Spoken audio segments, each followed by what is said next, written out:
What is up, Ship It Nation YouTube station?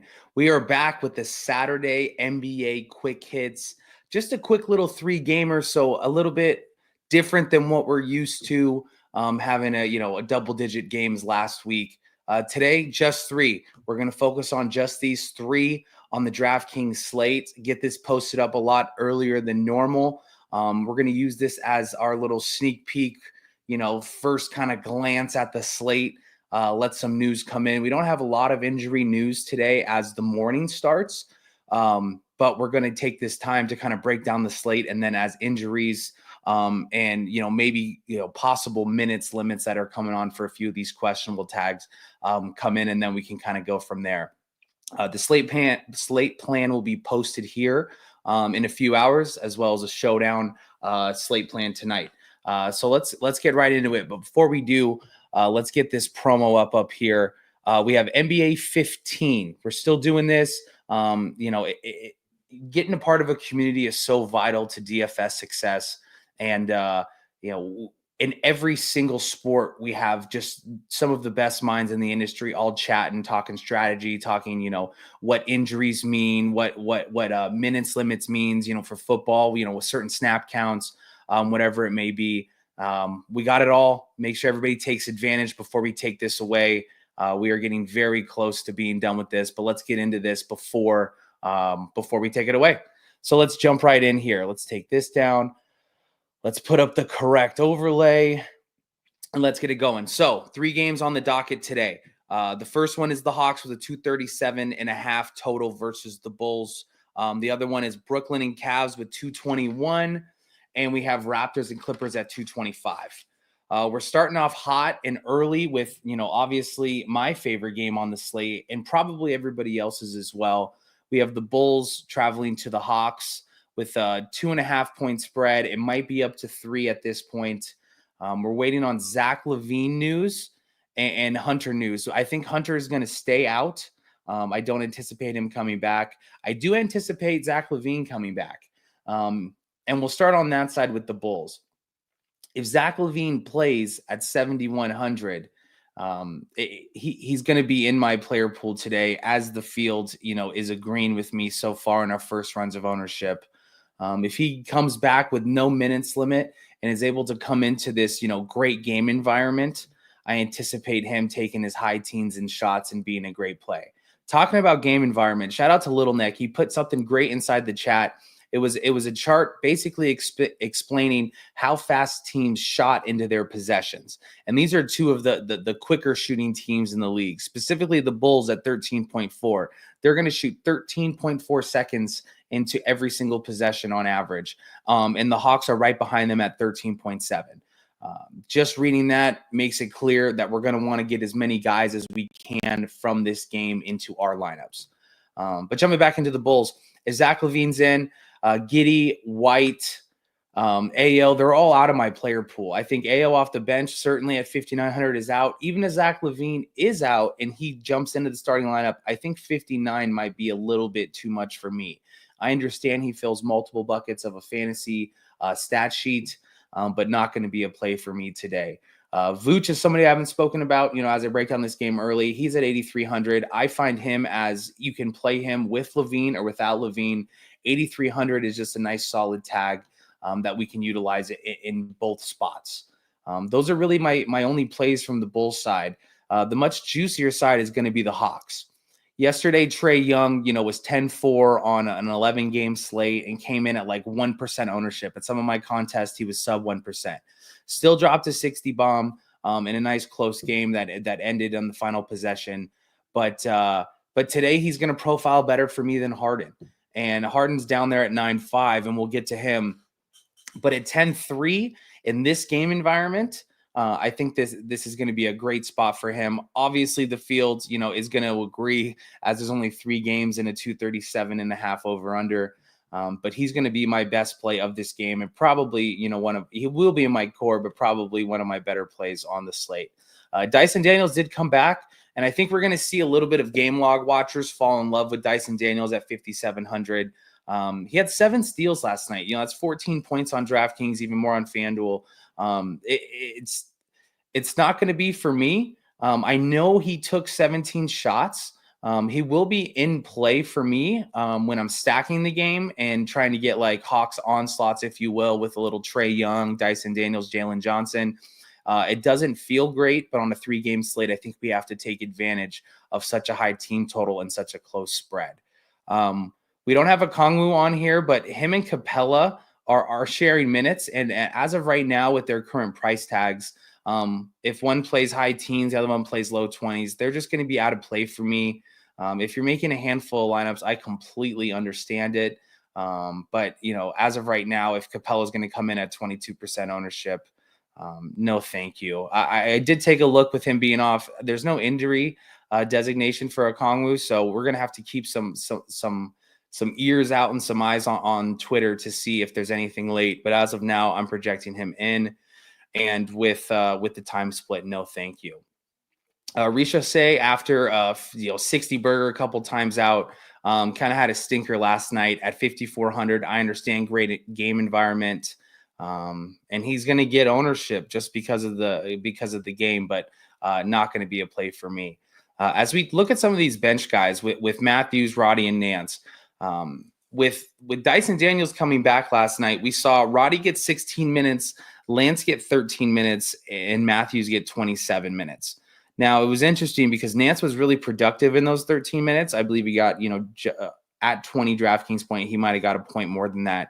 But Matthews wasn't productive. He was okay, but he wasn't hitting three. I think he was 1 for 4 from the 3-point line. So I'm kind of curious how those minutes shake out. We're not getting, any ownership on Larry Nance, understandable, but I am curious to see if he gets a little minutes uptick, just because game environment and how well he produced last night. But again, coming from this game, if Zach LaVine is in, I want to play Zach LaVine. If he is not, I'm going to have to get to Giddey or White with Vooch, but no AO for me at 5,900. I'm going to stay away. Hawks side, Trae Young. I don't mind going Trae Young, Dyson Daniels, and Jalen Johnson. But I really just want to stay in that Trae Young, Jalen Johnson zone, especially after Jalen had, kind of a stinker last night. He wasn't popular, but there is something to be said about 10% ownership on an 11-game slate. Jumping down to game number 2, we have Nets and Cavs. Cavs favored by 13 and a 221 total. Let's start with the Nets side. We talked about it on yesterday's show. These prices are catching up with these fantasy producers. So Schroeder, Cam Thomas, Cam Johnson. It's tough to really stomach, some of these prices, especially with the matchup versus the Cavs.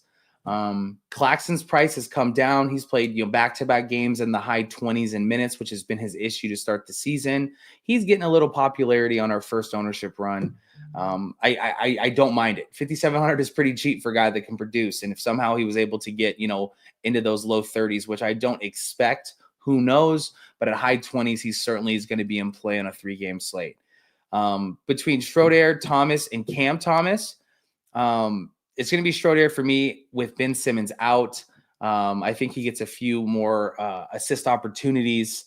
Cam Johnson, he's just chucking, so he's always a GPP play. But 74, if he doesn't hit shots, he kind of destroys your lineup. And I cannot get behind a Cam Johnson at 6,300. But one more time to reiterate, Ben Simmons is out. Sorry, I didn't lead with that. But that's kind of where I stand on this game. For the other side, the Cavs, kind of the same story that we've talked about all season with the Cavs. They had another, blowout. We won't consider it a blowout, but it was never a game versus the Warriors last night. 10-0 now. Mitchell and Garland are going to be the first guys that I cross off in this what could be a pretty ugly blowout. 8-3 and 6-9 is the correct price in my mind. We haven't seen the Mitchell upside yet. Garland has had a few of those upside games, specifically like a mid-50s DK night a few games back, but not really fallen in love with that. Okaro at 4,100. He got 27 minutes last night. He was productive, obviously, with his 27 minutes. I think he stays in the starting lineup. Not going to be a play for me. I like some other cheap guys that are coming off the bench that I'll get to in just a second. Mobley and Allen, their prices seem like they're kind of different than how they were to start the season. A couple extra $100 on DraftKings does go a long way. I'm going to rank them Allen and Mobley. It's a very, very close coin flip. Part of it is the $400 savings we get for Allen, as well as if this ownership did shake out to finish up to lock, an 11% ownership discount is also going to be nice as well. I wouldn't play both of them, but I do like both of them. LeVert and Ty Jerome off the bench is kind of what I want to highlight here. I think Little Neck was talking about this a lot over the last couple of weeks. Ty Jerome at 3,600. We're starting to see his name a lot in the Discord chats, and he's been really productive. He's had 25 and 26 DraftKings points in back-to-back games in 16 and 21 minutes. So if you're, on the side of the game where you anticipate, this being a blowout, I think more people are going to get to the LeVert side at 4,800, who's also been playing well. But I think the sneaky spot here would be a very low-owned Ty Jerome on a 3-game slate that could offer you some great upside at 3,600, especially if we don't have any crazy injury news, which I don't anticipate it. I think these teams are priced correctly. Like, we'll get to the Raptors. I think the Nets have been priced correctly. Same with the Bulls. I think with a couple of injuries that affected a few games, the people that did produce well, their prices have gotten to the correct spots. So he might be, somebody that, we utilize to as value to make these lineups possible. But I'm on team Cavaliers blowout. And if that's the case, I want to play Ty Jerome and LeVert off of the bench. And to kind of finish my thought on the game, 117 is a huge team total, and you got to get to 117 points somehow. So I'm going to make that decision with the big guys in Mobley and Allen rather than Mitchell and Garland.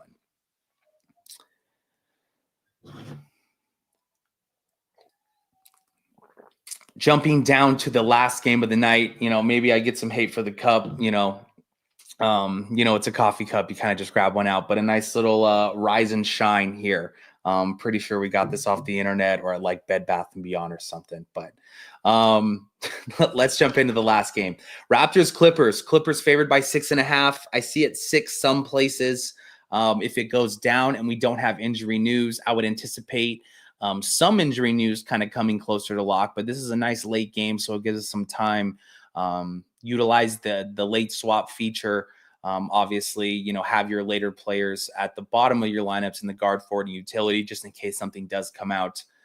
Seems like a DFS basic, but, everybody can fall into the trap of making a lineup and having just a 30-minute discrepancy to where you think it won't matter, but it certainly does matter, especially in later games. The big news here is Quickly's questionable. We have him projected in, so I am under the assumption that he is going to play. If we don't get a minutes limit from him, 7,600 seems, pretty inviting, especially if the field isn't going to jump, onto the train. So let's go through this first as Quickly's going to be in, and then we'll talk about it if he's going to be out. If Quickly's in, I like Quickly, and guys like Dick, Abaje, Barrett, and Pirtle all seem a little too expensive. Definitely a cross-off for RJ Barrett. You could make a case for Pirtle, but at 7,800, that's a little bit of sticker shock there for me, and it's going to be tough. Guys that, move to the bench, and Davion Mitchell, 5,800. I know he was productive last night and kind of took away some production from Grady Dick, but 5,800 just going to be a little too much for me, and I think the field agrees. Boucher, though, that's the interesting one. 4,300 on DraftKings, coming off in 2 out of 3 games. He scored 24 real life and 17 real life. This offers a pretty interesting spot for me, especially if no value comes out and he is going to stay unowned. I certainly don't mind getting to our manufactured value of Ty Jerome and Chris Boucher at 4,300 if we don't get news. So he's going to kind of highlight coming off of the bench. If Quickly is out, you still have to make a case for RJ Barrett and Pirtle. I know the prices are up, but when you take Quickly out of this mix, I mean, Dick's gonna launch, Barrett's gonna launch, and Pirtle's going to be productive down low. I guess that would bring Davion Mitchell back into discussion at 5,800. But I think we can replace that $5,800 tag in other places. But that's where I'm going to sit. Jumping over to the Clippers side, James Harden, I'm going to – part of the reason why Trae Young is going to be higher ranked than James Harden for me is because James Harden coming off a back-to-back. They played late last night. They're going to play late again tonight. He's had kind of 3 suboptimal starts in a row. And I'm not going to be, super excited to jump back on this train at probably, we have him at 34% ownership. I think he's going to be around 40. Not really, really excited after 3 kind of, like I said, stinker games, if you will, for that price tag. Norman Powell at 7,200 and Zubac at 7,900. Their prices have come up. We love to target Pirtle. And I know, again, we see some sticker shock at 7,900 with Zubac, but he could be really, really productive. And on a 3-game slate, you can kind of take salaries. If you can make your lineup fit, I don't want to look into the values of the salaries too much, just because, so much can happen on a 3-game slate and one swap versus one swap. Let's take what's a good example here on the slate, Allen versus Zubac, right? I think as we look at ownership, obviously, as of now, 22% versus a 12.5%, everybody would feel a little bit more comfortable with Jared Allen at 7K, saving that $900 and using it somewhere else. But if we ran this game as far as fantasy points goes, I would just be way more comfortable rostering Zubac in a great matchup. So again, to reiterate, James Harden, he's a great play at 9,500 just because of the situation that he's in with his usage rate, with his assist opportunity rate. But coming off a back-to-back and kind of 3 ugly games in a row, I'm going Trae Young instead. Norman at 72, great producer, from San Diego. I played against him a few times.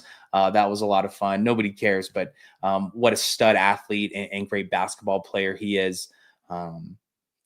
7,200 is a little too much for me. I don't want to get into Man or Derek Jones Jr. at 41 and 45. We can find other value like we talked about with Boucher, LeVert, Ty Jerome, even Nick Claxton if you want to throw in the extra $1,000. Kevin Porter off of the bench is somebody that I do want to highlight before we finish up this game. 4,400. He hasn't gotten his minutes above into the 20s yet. If he ever was to do that, his usage rate is just so high at 4,400.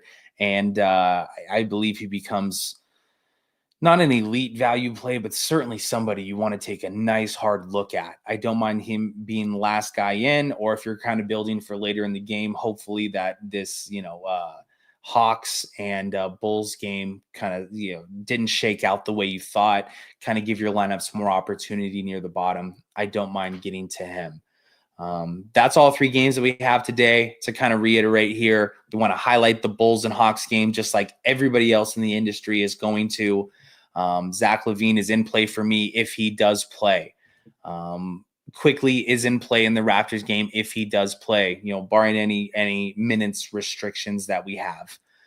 If there is minutes restrictions, I think this whole slate kind of gets flipped upside down. Everybody's going to be kind of playing the same stuff. And if that's the case, I want to utilize some unowned value with a Boucher, with a Ty Jerome, as we have their ownerships at less than 1% before we take our next run of ownership. I appreciate you guys tuning in on this 3-game slate. We kept it shorter, obviously, but look forward to some bigger slates in the future. One more time before we get out of here, NBA 15.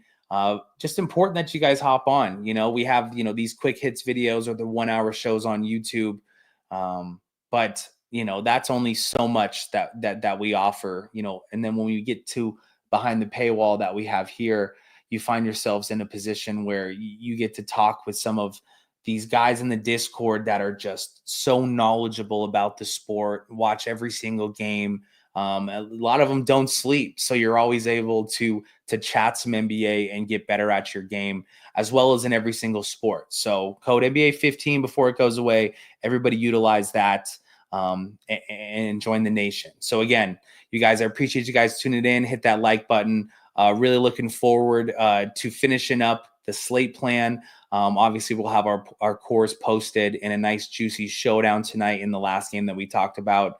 But that's a few hours away. So until then, appreciate the support, and we will see you guys soon. Good luck, and let's ship it, boys.